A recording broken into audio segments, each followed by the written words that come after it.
Good morning મિત્રો, કેમ છો? કાચો ગુજરાતીના આપ સૌને જય શ્રી રામ. મજામાં હશો? હવે અમેરિકાએ તો ઈરાનને ઘેરી લીધું છે ચારે બાજુથી. બધો શસ્ત્ર સરંજામ ગોઠવી દીધો છે, યુદ્ધ જહાજોથી માંડીને એવરીથિંગ ઇન્ક્લુડિંગ ધેર એમનું લેટેસ્ટ જે સૌથી દુનિયાનું મોટું અને એમ્પાવર્ડ જે યુદ્ધ જહાજ ગણાય છે અબ્રાહિમ લિંકન, એ પણ ત્યાં પહોંચી ગયું છે. હવે અમેરિકા શું કરશે? સૌથી પહેલાં જે અમેરિકા અને ઈરાન સામે વાંધો શું છે? નંબર વન, જે વાંધા છે શોર્ટ ટર્મ નથી, લોંગ ટર્મ જ છે પણ આ ઓપોર્ચ્યુનિટીનો ફાયદો ઉઠાઈ રહ્યું છે અમેરિકા. પહેલો વાંધો છે કે એક તો ઈરાન ન્યુક્લિયર કન્ટ્રી છે અને એણે ન્યુક્લિયર ટ્રીટી સાઇન નથી કરી.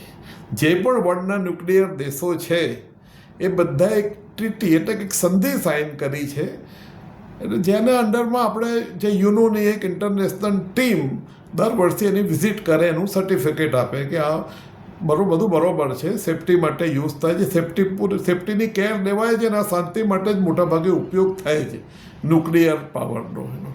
આવું એક સર્ટિફિકેશન મળે. ઈરાને એ સાઇન નથી કરી. બીજો પ્રોબ્લેમ એ છે કે ઈરાન વર્ષોથી ડોલરમાં ટ્રેડ નથી કરતું.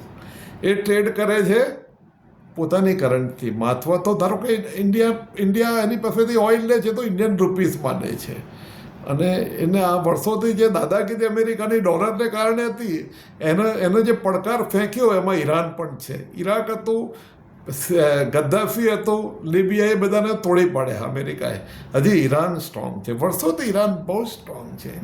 પારસીઓના વખતમાં બી સ્ટ્રોંગ હતું, ઈરાનના શાહના વખતમાં બી સ્ટ્રોંગ હતું, આયતોલ્લા ખોમેનાના વખતમાં પણ સ્ટ્રોંગ ઇન ધ સેન્સ કે એક્સટર્નલ પાવર સાથે બહુ જ રેઝિલિયન્ટ છે.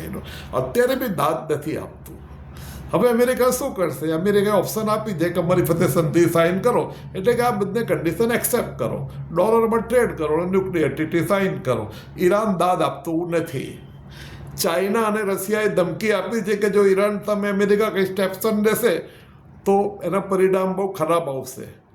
પણ આપણને ખબર છે કે ચાઇના અને રશિયા ખાલી લિપ સર્વિસ આપી રહ્યા છે, એ લોકો કશું કરવાના છે નહીં, અને અમેરિકાને જે કરવું એ કરશે. આયતોલ્લા ખોમેનીએ ભાગવાની તૈયારી બી કરી દીધી છે. એમનું જે ફેમિલી છે, એમનું એક્સ્ટ્રા એક્સપાન્ડેડ ફેમિલી અને એમનું ઇનર સર્કલ, બધા માટે પ્લેનની વ્યવસ્થા થઈ ગઈ છે. બધા અત્યારે બંકરમાં છુપાઈને ફરે છે કે જેવું આવું કંઈક થાય એટલે સીધું રશિયા ભાગી જવાનું. જોઈએ હવે શું થાય છે કારણ કે બહુ ઇન્ટરેસ્ટિંગ છે અને બહુ દુઃખજનક બી હશે જે કંઈ થશે. ખુવારી બહુ થશે, પણ અમેરિકાએ કહ્યું છે કે અમે સ્મોલ સ્કેલ ઓપરેશન્સ કરવા માંગીએ છીએ. સ્મોલ સ્કેલ ઓપરેશનનો અર્થ એ થાય કે ભાઈ આયતોલ્લા ખોમેનીને કોઈ રીતે મારી નાખવાનો અથવા તો દેશ નિકાલ કરવાનો, અને એના બદલે જે શાહ પરિવારના વારસદાર છે રજા શાહ એને બેસાડવાનો. પણ એ બી શોર્ટ ટર્મ માટે, એટલે પાસે પૂરા પાવર નહીં હોય, પૂરો કંટ્રોલ નહીં હોય, એબ્સોલ્યુટ કંટ્રોલ નહીં હોય. એ અમેરિકા પોતાની પાસે રાખશે, કારણ કે ઈરાન પાસે ઓઇલ છે, ઈરાન પાસે ગેસ છે, ઈરાન પાસે ગોલ્ડ છે, ઈરાન પાસે સેફ્રોન છે.